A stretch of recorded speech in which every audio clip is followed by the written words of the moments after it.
Please welcome Kimberly Bady.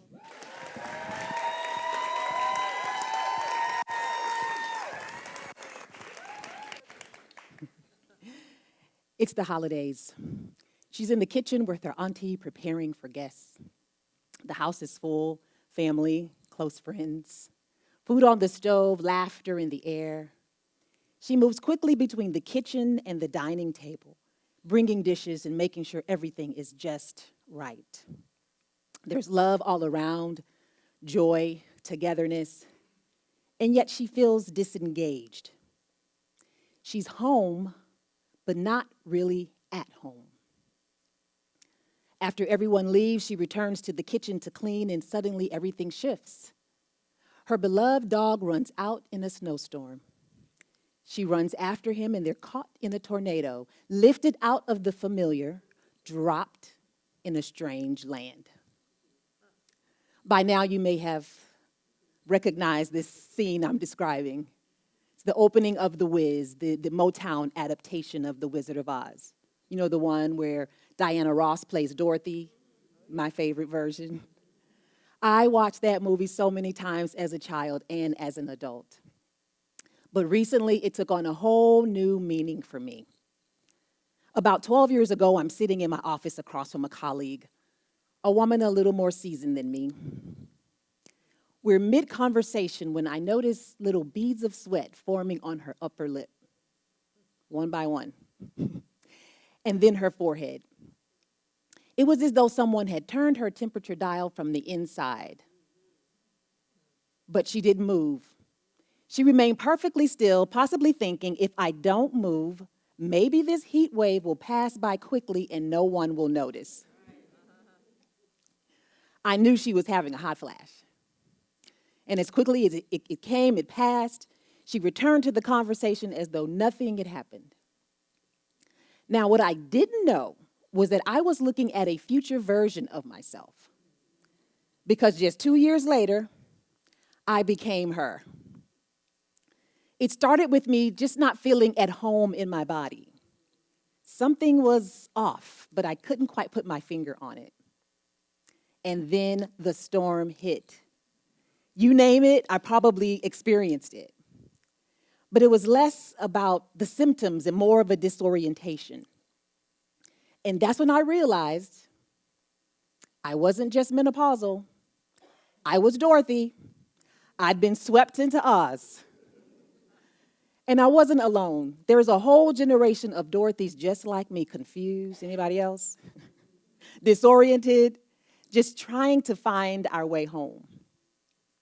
In The Wizard of Oz, Dorothy gets caught in a storm, lands in a bewildering place, and has to gather courage. She has to gather a community and guidance to find her way home. Well, that's menopause in one sentence. Whether you're going through it or you know someone who is, this message matters. Menopause impacts families, relationships, workplaces, healthcare decisions, and the well-being of future generations. Each year in the U.S., nearly 2 million women enter perimenopause. That's the time near or around menopause. And globally, right now, about 1 billion are experiencing this transition. And yet, we are not prepared. For about 3 decades, I've worked with women and girls, leading circles, teaching yoga, breathwork, guiding young girls through rites of passage programs around puberty and their first cycles. We prepared them. We named the transition, and we honored the change. But when I entered perimenopause, I realized something profound. What I taught young girls about puberty, I needed to learn from myself about menopause. The same preparation, the same reverence, the same community. My search for meaning in all of this led me to the heroine's journey, a framework describing how women move through major life transitions. Joseph Campbell describes the hero's journey as a solo quest of slaying dragons and returning with treasure. But women's journeys can often be quite different. Jean Houston describes the heroine's journey as relational and communal, like Dorothy meeting companions on her way.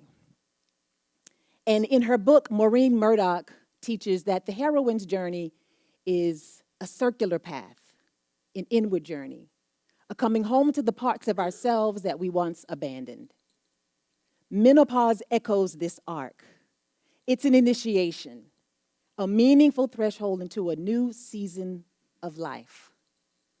Menopause is not a dragon to slay, it's an inner oracle calling us home. And how we meet women at this threshold shapes the health of our families, our workplaces, and our future. So, if you are a woman over 40 and you've started to notice some mysterious, some surprising, anybody? Even disturbing changes in your body, anybody? I want to personally welcome you to the land of Oz, or as I like to call it, menopause. Drawing from the heroine's journey, here are 3 ways we can orient ourselves as we move through this transition. The first is with connection. Bell Hooks wrote, "Rarely, if ever, are any of us healed in isolation." And she was right. Just as Dorothy met the scarecrow, the Tin Man, and the lion on her journey, we meet companions on ours, and we help each other find our way. Research shows women with strong social support experience fewer symptoms and greater well-being. So community doesn't just help us emotionally, it changes our bodies. And community isn't just those of us going through menopause. But if you know or love or support a woman in this transition, you are her community too. And your presence helps her find her way home. If you remember nothing else from this talk, remember this: you were never meant to walk this road alone. The second is with gentleness. One of my favorite songs from The Wiz says, ease on down the road. Don't you carry nothing that might be a load." That's menopause wisdom. This season invites us to be gentle with ourselves, to rest when we're tired, to move with joy and not force, to put down what's too heavy, to say no without guilt. See, menopause isn't trying to break us down, it's trying to bring us back into alignment. And the third is with deep listening. Deep listening is body literacy. It's learning to trust what your body is trying to tell you right now. Dorothy didn't have a map, she followed what lit up at her feet. And in menopause, we do the same. For some, that looks like seeking the right medical support. For others, that means a holistic path. And for many, a combination of both. But the invitation is the same. Slow down, listen to what your body needs now. There's another iconic song from The Wiz called Home, another one of my favorites. And it begins with the words, "When I think of home." And home is not a place on a map. It's a remembering, a return. So when I think of home, when I think of what menopause is calling us back to, this is what I see.